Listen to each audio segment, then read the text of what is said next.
ஓம் சாய்ராம், ஜெய் சாய்ராம். இதில் வந்துட்டு ஒரு ஸ்டோரி தான் நம்ம பார்க்க போகிறோம். என்னென்னா, ராமநவமி திருவிழா வந்துட்டு ஷிரடியில் வந்துட்டு கொண்டாடப்படும் இல்லையா.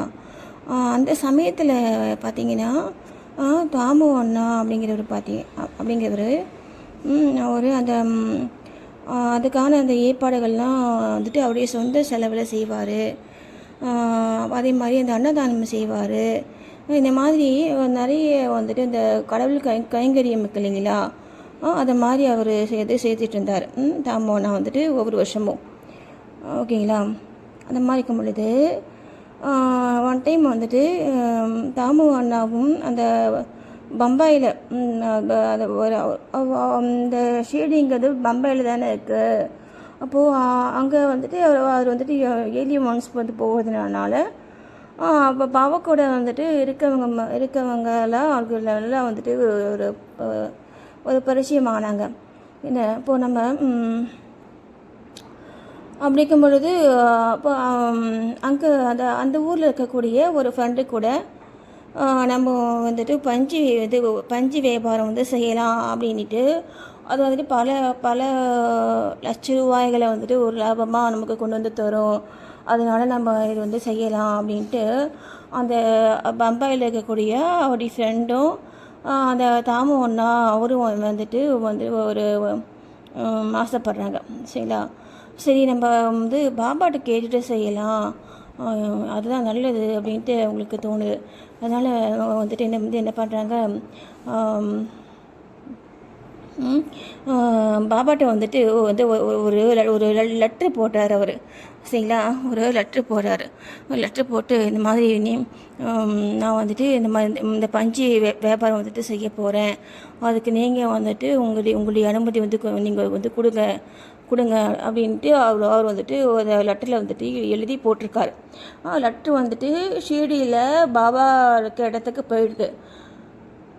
சரிங்களா. போயிடுத்து பார்த்திங்கன்னா அந்த அந்த லெட்டரை வந்து கொண்டு வந்து கொடுக்குறாங்க. யார் வந்து கொடுக்குறாங்கன்னா ஷாமா வந்துட்டு கொண்டு வந்து கொடுக்குறாங்க. கொடுத்துட்டு இந்த மாதிரி இந்த தாமு அண்ணா வந்துட்டு தாமு அண்ணா கிட்டேருந்து ஒரு லெட்ரு வந்துட்டு வந்திருக்கு பாபா, நீங்கள் இது வந்து நான் படிக்கிறேன், நீங்கள் கேட்குறீங்களா அப்படின்ட்டு தாமு வந்துக்குன்னு அவர் சொல்கிறாரு. அவர் வந்துக்குன்னு சொன்ன உடனே பாபா வந்துட்டு அவன் வந்துட்டு பேராசை பிடிச்சவனா எல்லாம் இருக்கான் அப்படின்ட்டு பாபா வந்துட்டு சொல்கிறார். நினைப்பாங்க, என்ன திட்டம் போடுகிறான், கடவுள் கொடுத்ததை கொண்டு திருப்தி அடையாமல் ஆகாயத்தை பிடிக்க முயற்சி செய்வதாக தெரிகிறது, கடிதத்தை படி அப்படின்னு அவர் சொல்கிறார். யார்? பாபா. இன்னைக்கு கடிதத்தை பிரிச்சியாக படிக்கவே இல்லை, படிக்காமலே அவர் சொல்கிறத பார்த்துட்டு அந்த ஷாமா வந்து சொல்கிறாரு, நீங்கள் தான் அதுக்கு அந்த கடிதத்தில் பார்க்குறாரு. பாபா வந்து என்ன சொல்கிறாரோ அதே தான் வந்துட்டு அவர் அந்த லெட்டரில் வந்துட்டு இருக்குது. அதை பார்த்துட்டு ஷாமா சொல்கிறாரு, நீங்கள் வந்து ஓ தேவா, நீங்கள் அமைதியாகவும் அடக்கமாகவும் அமர்ந்து கொண்டு பக்தர்களை குழம்ப செய்து அவர்கள் அமைதியேற்று தவிக்கும் பொழுது சிலரை கடிதம் மூலமாகவும் சிலரை நேரடியாகவும் இங்கு எடுக்கிறீர்கள். கடிதத்தில் அடங்கியுள்ள விஷயம் தங்களுக்கு தெரியும் என்றால் பின்னர் ஏன் என்னை படிக்கும்படி சொல்லி வற்புறுத்துகிறீர்கள் அப்படின்ட்டு அந்த ஷாமா வந்துட்டு அவர்கிட்ட கேட்குறாரு. சரியா.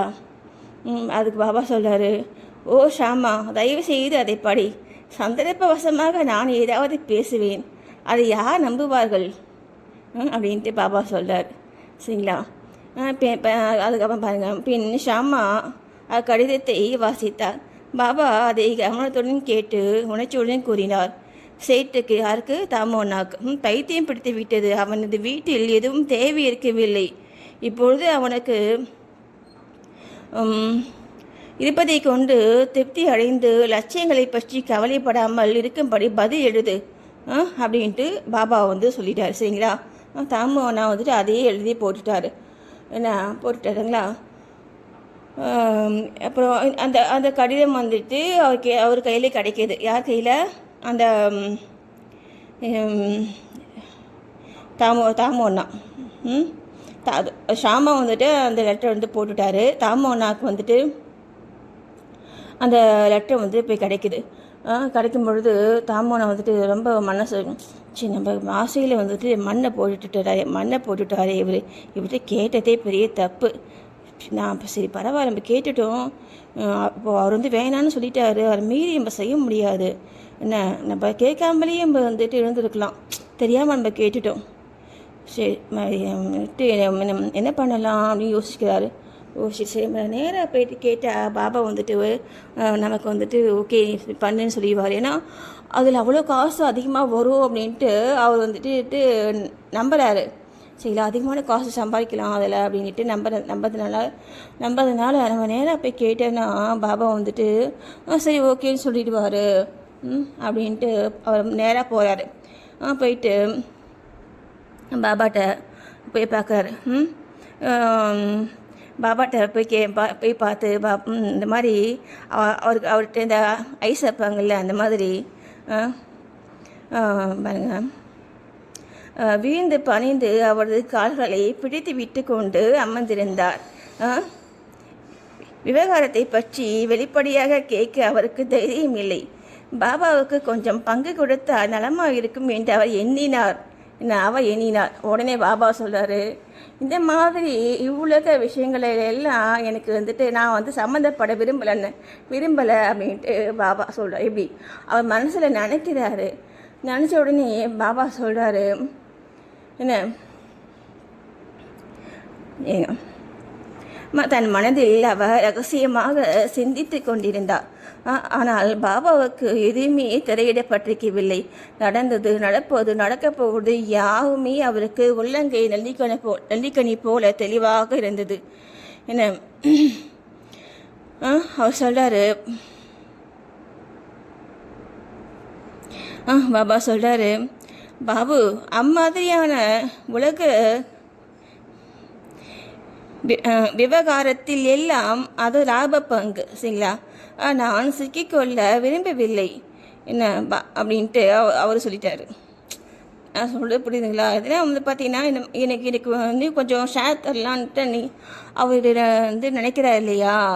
அவர் நினச்ச உடனே பாபா சொல்கிறார், இந்த மாதிரியான இந்த உலக பந்தங்கள்லாம் எனக்கு வந்து ஒரு இஷ்டம் இல்லை, எனக்கு எந்த லாபமும் எனக்கு வேண்டாம் அப்படின்ட்டு அவர் கேட்காமையே இவர் சொல்லிட்டாரு.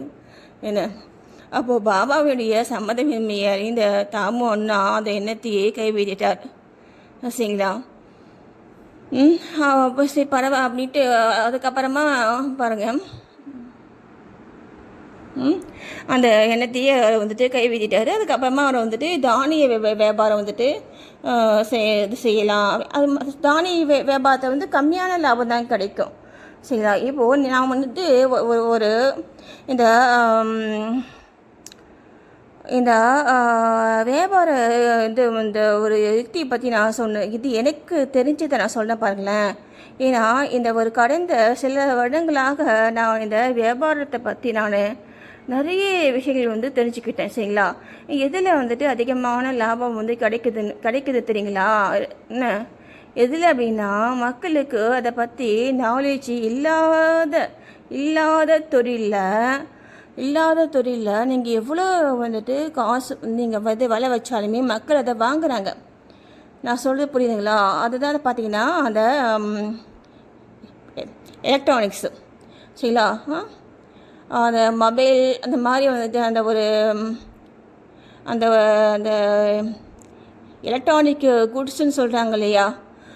அந்த டிவி, கம்ப்யூட்டரு, அப்போ வந்து பார்த்திங்கன்னா அந்த லேப்டாப்பு.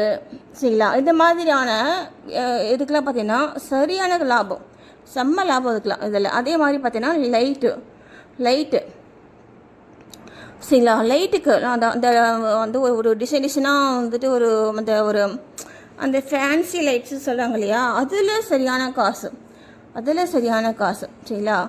ஆ அதுதாங்க. இந்த இந்த அந்த மக்களுக்கு அதை பற்றி தெரியல. ஒன்றுமே தெரியாது இல்லையா? அப்போது அந்த நாலேஜை அவங்க வந்து ஒரு பல மடங்கு லாபம் வச்சு விற்றா கூட மக்கள் அதை விரும்பி வாங்குறாங்க. சரிங்களா? ஏதாவது வந்துட்டு ஒரு நல்ல வந்துட்டு ஒரு தொழில் பண்ணணும் அப்படின்னா, இந்த மாதிரி விஷயங்கள் வந்துட்டு அவங்களுக்கு யூஸ் ஆகும். ஏன்னா நான் அது வந்து தெரிஞ்சுக்கிட்டேன் இந்த மாதிரி விஷயங்கள. சரிங்களா? அப்போது இப்போ அவர் கேட்ட அப்புறம் பாபா வந்துட்டு அந்த மாதிரிலாம் வேண்டாம் அப்படின்ட்டு அவர் சொன்னதுனால, அவரும் வந்துட்டு ஓகே நம்ம தானிய வியாபாரம் செய்யலாம் அப்படின்ட்டு தானிய வியாபாரம் செய்ய வந்து ஸ்டாப் பண்ணிட்டாரு. அதனால் அதில் லாபமும் வந்துருச்சு சரிங்களா? ஒரு 1 இயர் வந்துட்டு ஆகிடுது பார்த்தீங்கன்னா, அவர் வந்துட்டு நான் பண்ணுறேன் அப்படின்னு சொன்ன அந்த பஞ்சு வியாபாரம் இல்லையா? அதை பார்த்தீங்கன்னா சரியான அதை அதை வந்து பண்ணவங்க சரியா? இவர் ஃப்ரெண்டு வந்துட்டு இவர் வந்துட்டு அதை பண்ணலை. ஆனால் ஃப்ரெண்டு வந்து இது பண்ணி அந்த பஞ்சு அந்த வியாபாரம் பண்ணி சரியான பார்த்தீங்கன்னா வந்து ஒரு நஷ்டம் வந்துட்டு அவருக்கு வந்து வந்துடுது. சரிங்களா? அதுக்கப்புறமா தான் அவருக்கு தெரிஞ்சுது பாபா நம்மளை வந்து காப்பாற்றிருக்காரு.